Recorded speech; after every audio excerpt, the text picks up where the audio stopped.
Hi plant people, good day and welcome back to our YouTube channel, Marjan's Garden. So for today's video guys, ay isi-share ko sa inyo yung mga succulents na nasa rain or shine natin na neglected na. So dito kakukuha ko lang guys ng ating jelly beans. Ayan, akala ko to guys mamamatay na dati. So ayan siya ngayon. Yan. So, ito yung mother plant ko. Pinagkukuhanan ko ng cutting. So, buti buhay pa rin siya guys after ng ulan init dito sa ating area. Ayan. Nadaanan na rin ng bagyo. Pero, okay naman guys. Hindi naman siya nag-inarte nung panay ulan. Ayan siya. So, nakarecover pa rin siya kahit na kumunti. Ayan. Kasi dati punong-puno yan sila guys. Ayan. Tapos, dito naman banda guys. Ito yung ating Mendozae. Ayan yung ating Mendozae na may Merini ata yan guys. Napakatagal na nito guys, sapat na to. And tira-tira na lang to ng ating mga cuttings. Ayan. So yung mother plant ko to, mga pinagkukuhanan ko ng mga cuttings.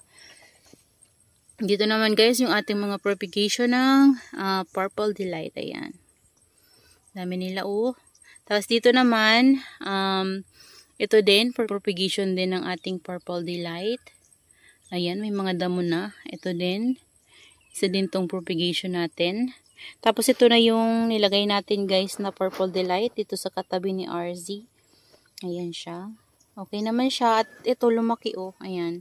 Tapos ito naman neglected talaga ng sobra. Ito yung campfire ko na nagre-red yung baba. Ayan siya.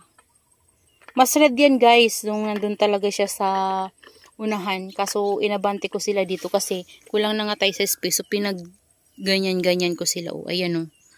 Ayan, ganyan yung ginawa ko sa kanila. Tapos dito naman, propagation pa rin guys ng ating Purple Delight na may Mendozae. Ayan. Tapos yung propagation natin ng Ruby Necklace. Mga tuyo yung iba guys ha. Di ko alam kung bakit. Pero naumulan dito kahapon. Ayan. Ito, propagation pa rin to guys. Mga Lipropa. Ayan sila. Ito naman, napakatagal na to dito. Mayroon tayo dyan Bill Baker. Napakatagal ko ng Bill Baker. Nasa ulanan lang. Tapos Lipropa ko yan guys ng Variegated Blood Moon. Ayan, parang CQ marble to. Ayan. Ayan. So, hindi na sila puno. Kasi namatay na yung ibang succulents guys. Kasi nga, panay ulan. Ayan. Yung dito nga oh, halos mauubos na guys. So, yung mga nasa oblong pots natin kasi lagi silang basa. So, nabubulok yung iba. Unti-unti nalulusaw yung iba, guys. Ayan. Tapos, dito may vacant tayo kasi yan yung pot ng pinagtaniman ko ng cuttings natin ng Aron Pay. So, dahil yung cuttings ng ating Aron Pay ay nilipat ko dun, guys, sa arrangement natin kasama yung mga Purple Delight. So, wala siyang laman kasi hindi ko pa natataniman. So, ito naman yung ating mother plant ng Choco Moonstone. Ayan. Hinayaan ko na to dito guys. Oh. Ayan. Tapos ito naman. Neglected din to guys. Parang mamamatay na rin. Itong ating Thrilling Jade. Pinabayaan ko na yung Thrilling Jade ko sa ulanan. As in. Ayan. Tapos ito. Si ano yan. Si Tornado ata yun guys. Na kinain ng uod. Ayan oh. Akala ko nga patay na yung mga tornado ko guys. Pero meron pa rin mga tumutubo. Yan, mabait naman si Tornado kahit nakinain na ng uod. Maganda yan guys kapag stress. Kasi parang nagba-brown siya. Brown o parang basta parang chocolate ganun. Tapos ito naman Ruby Necklace pa rin guys. Tapos dito naman sa side na to ay yung ating Luxiflora. Ayan, yung mga Luxiflora ko na pinagpupugot ko. Kaya ang daming babies na tumubo. Oh. Ayan, dito naman, cuttings din ng Luxiflora. Ayan, galing yan dito guys. Ayan, pinatong ko lang dyan. Tapos ito, akala ko nito, mamamatay na to dati. Pero, nung tinusok ko siya dyan guys, ayan, gumanda, lumaki siya. So, hindi ko na ginagalaw para hindi magtampo. Ang ganda ng color niya no. Ang kinis niya din guys. Pero nagkaroon siya ng mga bangas dito nung bumagyo. Tumatama siya dito sa, ano niya, sa hook. Ayan. Dito naman guys, dito yung ating mga propagation ng Ruby Necklace. Ayan. Pinaulanan ko na sila kasi doon lagi silang kulubot. Ayan, ito yung pinaka mother plant, nagsituyo yung iba, hindi ko alam kung anong nangyari pero buti guys, naka-recover naman yung iba oh. Ayan, ito talaga yung pinaka mother plant nila. Pero buti na lang talaga guys, panay propagate ako kasi kung hindi guys, yan na lang. Baka naubo sila. Ayan, ito din yung iba nating mga propagation ng ating Ruby necklace. Dahil favorite ko siya guys, marami akong propagation sa kanya. Yan, ito din, Laxiflora. Yan, ito, si Florences. Ayan, meron pang tawag dito na iba, nakalimutan ko kung ano yun. Basta alam ko Florences to. Ayan, buti buhay pa. Tingnan nyo ang color nitong isang to. Ayan, so marami siyang baby sa puno pala oh. Yan, neglected talaga yan guys. Walang ripat-ripat, basta ko lang yan dyan tinanim dati. Ayan, ito naman. Ayan, napakita ko na pala. Dito yung ating Pretty in Pink na ni Rain or Shine. So, marami akong Lipropa. So, hinayaan ko lang dyan, tumubo. Tapos, ito kasi hindi ito lumalaki nung nasa loob ng greenhouse. Kaya nilabas ko. Ayan. Daming mga tumubo ng mga Lipropa din. So, gusto niya ata dito sa area na to. So, dyan na lang siya. Hinayaan ko na siya dyan, guys. Yan. Ano pa rin? Ruby necklace. Ito, tornado. Ayan. Pinatong ko lang yan dyan guys. Bago lang yan. Yung patya ni marble gold ko dati. Ito naman, ruby necklace pa rin. Ito yung nakalimutan ko. Free lang to sa akin ni Ma'am Jeneline Nasaraw before. Ayan. Tapos meron siyang pillows dun sa dulo at sedum orange. Ayan. Ito naman, ruby necklace pa rin. Ito yung Ellen ko guys na mother plant. Ayan. Tapos ruby necklace na tuyo. Ayan, mga propagation ko. Ito din oh, yung string of tears ko. Natutuyo din guys. Pati ito oh. Ayan, tutuyo siya.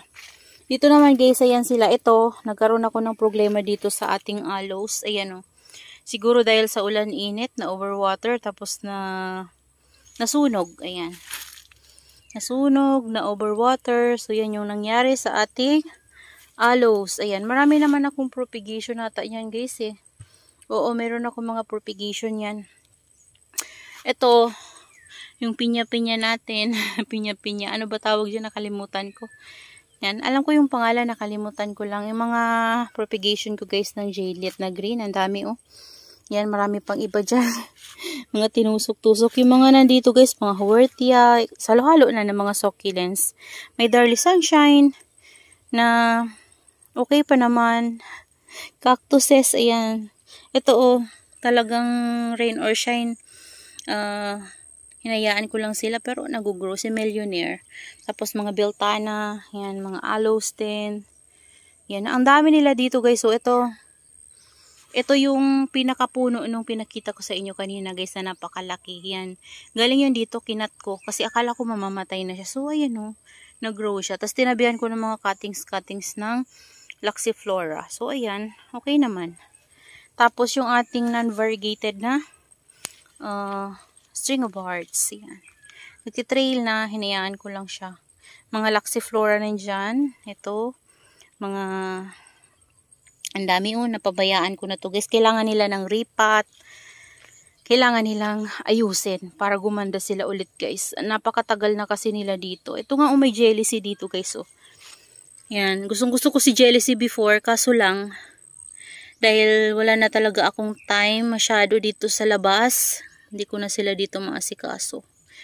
Nayaan ko lang dyan mabuhay si Jealousy. Ayan o. Buti naman guys. Okay naman. Ayan o. Pero kapag nagkaroon ako ng time at meron tayong maraming fresh na risal, ayusin ko to sila guys para umanda sila ulit. Ayan o. Dami ko mga Darly dyan. Darly, Beltana. Yan, yung mga Beltana ko na malalaki na heads. Pinag-cut ko kasi guys. So, kaya marami. Baby. baby. Ayan. So, Beltana pa rin. Ayan. Beltana. Ito, si Darly Sunshine na naputol na naman guys. So, nag-rot. Nasobrahan na naman sa tubig. Ayan, dito guys. Ayan o. Marami tayong mga aloes. Tapos, nandito na yung ating mga Haworthia. Ayan. Yung mga propagation natin, nandito lahat. So, yung ating mga cactus nandyan naman. So, kailangan ko dito guys maglinis, mag-rearrange, mag-repot. So, yun yung kailangan dito sa labas. Pero, wala pa akong time sa ngayon. And, wala din akong fresh na rice na guys. Kaya, hindi ko sila magalaw-galaw. So, naubos na yung ating fresh na rice hull. So, hindi pa ako nakakapagkuha sa papa ko. So, saka na lang muna guys kapag meron na tayong fresh na rice hull. Unti-untiin natin sa pag-ano dito guys. Pag-aayos. Ayan. At pag-riripat para maging okay sila dito. Kailangan nila dito nang iayos kasi magulo na sila. Ayan. Ito pinasok ko muna dito guys. Oh. Nasasakop na siya ng ano natin para ma-stress siya guys. Gusto ko siyang mag-red. Nagre-red yan eh si jelly bean. So para mag-red siya guys. So dito kasi wala nang init oh. Ayan oh, kaya yung nandyan banda guys, ano na sila, nalulusaw na kasi laging nababasa. Tapos hindi naman sila natutuyo kasi wala nang init. Ayan oh. Yung mga nandito ko sa baba na to, kaya kailangan yung ilalagay ko dito guys mga ornamentals na lang siguro. Yung mga ganyan no, yung mahihilig sa water. Yan, ganyan.